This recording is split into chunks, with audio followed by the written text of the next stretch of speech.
সুপ্রভাত বন্ধুরা, সকলে নিশ্চয়ই ভালো আছো।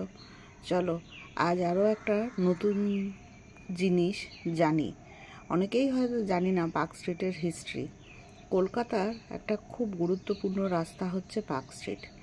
এই শহর ঐতিহাসিক নগর কলকাতা, যে শহরের সঙ্গে জড়িয়ে আছে হাজার হাজার বছরের ইতিহাস, যা লিখতে গেলে মনে হবে শেষ হইয়াও হইল না শেষ। কলকাতার পুরোপুরি ইতিহাস জানা একজন মানুষের পক্ষেও সম্ভব না।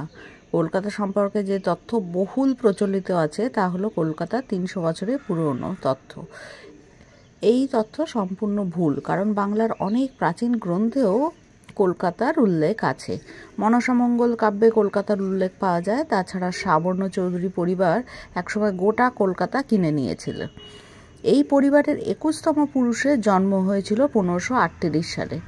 একমাত্র এই পরিবারের বর্তমান সদস্যরাই ঠিকভাবে বলতে পারবেন কলকাতা ঠিক কত প্রাচীন। অতএব কলকাতার সম্পূর্ণ ইতিহাস কারোর পক্ষে জানা সম্ভব নয়। জেলার মানুষদের কাছে কলকাতা বললে সবার আগে প্রথমে অলি গলি রাস্তার কথা স্মরণে আসে। কলকাতার একটা রাস্তা একটা ঐতিহাসিক। কয়েক বছর আগে কলকাতায় একটা মজার ঘটনা ঘটে। 2004 সাল থেকে কলকাতার রাস্তাঘাটের নাম পাল্টে ফেলার একটা হিড়িক পড়ে যায়। ঠিক হয় রাস্তা বা সরণিগুলি থেকে ব্রিটিশ আমলের ব্যক্তিদের নাম পরিবর্তন করে এদেশের বিভিন্ন মহান ব্যক্তিদের নাম রাখা হবে। সেই মতো একটার পর একটা রাস্তার নাম বদল শুরু হলো। ইতিহাস তো আর এইভাবে বদলানো সম্ভব হয় না। যেমন মধ্য কলকাতার অতি পরিচিত স্থান পার্ক স্ট্রিট, যার বর্তমান নাম মাদার টেরেজা সরণি। তবুও এই শহরের অত্যন্ত গুরুত্বপূর্ণ রাজপথটির নাম লোকমুখে সেই পার্ক স্ট্রিটই থেকে গেছে। কলকাতা কর্পোরেশনের নথি বলছে সরকারি রেকর্ড বুকে এ রাস্তার প্রথম নাম ওঠে 1760 সালে। নথি দেখলে বোঝা যায় আজকের মাদার টেরেজা সরণি তথা অধুনা পার্ক স্ট্রিট রাস্তাটির ক্ষেত্রে নাম বদল কোনো নতুন ঘটনা নয়। কলকাতা যত আকারে আয়তনে বেড়েছে ততই বিবর্তন ঘটেছে পার্ক স্ট্রিটের। একসময় এই পার্ক স্ট্রিটের উপরই ছিল বিখ্যাত সাহেবী নাট্যশালা সাচুসি থিয়েটার, পরে যেখানে হয়েছে সেন্ট জেভিয়ার্স কলেজ।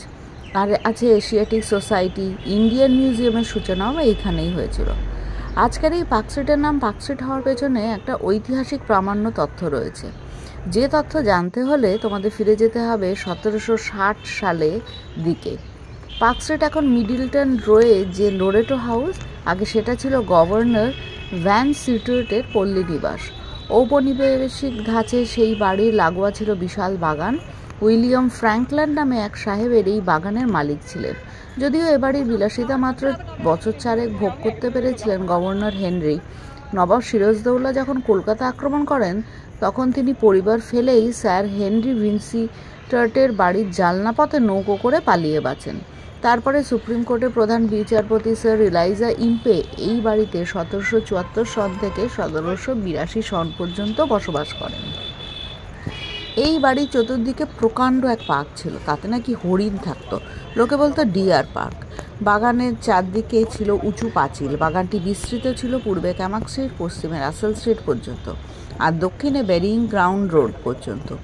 এই রোডের ওপর একটি ফটক ছিল। সেই ফটকে দুপাশে সারি সারি ঘন গাছের মধ্যে দিয়ে জজ সাহেবের বাড়ি যাওয়া হতো। সেই দুসারি গাছের বিথির জায়গাটাই এখন হয়েছে মিডলটন রো। আর ইম্পের পার্কের জন্য বেরিং গ্রাউন্ড রোডের নাম হয়েছে পার্ক স্ট্রিট। বর্তমানে পার্ক স্ট্রিট হলো কলকাতার সবচেয়ে আভিজাত্যপূর্ণ এক এলাকা, যার দুধারে গড়ে উঠেছে সেন্ট জেভিয়ার্স কলেজ, ফ্রিম্যানস হল, এশিয়াটিক সোসাইটি অব বেঙ্গলের মতো প্রতিষ্ঠান সহ অজস্র অতি উচ্চবিত্ত পরিবারের বাসভবন। সময়ের সাথে ক্রমশ পাল্টে যাচ্ছে ইতিহাস, ক্রমশ পাল্টে যাচ্ছে পার্ক স্ট্রিটের জনবিন্যাসও। ধীরে ধীরে বদলে যাচ্ছে পার্ক স্ট্রিটের মানচিত্র।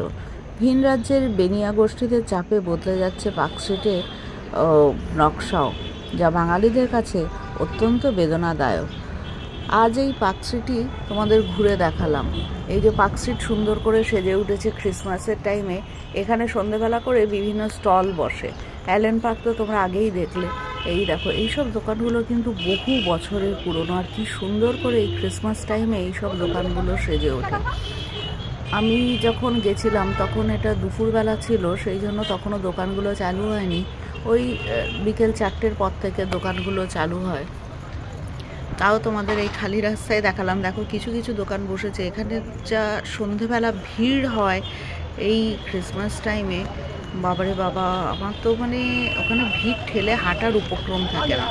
দেখো ফুচকা ভেলপুরি তো আছেই, এগুলো তো সারা বছর থাকেই। তাছাড়া ফ্লুরিজের স্টল বসেছে, মোমো স্টল বসেছে, মিষ্টি স্টল বসেছে, মানে বিভিন্ন নামি দামি বড় দোকানের স্টল বসেছে। এই আমি ক্রস করছি রাস্তা, আর ওপাশে ফ্লুরিজ অল্প একটু দেখা যাচ্ছে, জানি না তোমরা দেখতে পাচ্ছ নাকি। ফ্লুরিসের দোকানটা এত সুন্দর সাজিয়েছে, এরও একটা বিশাল হিস্ট্রি আছে। একদিন এর হিস্ট্রিটা এক্সপ্লোর করব আমরা।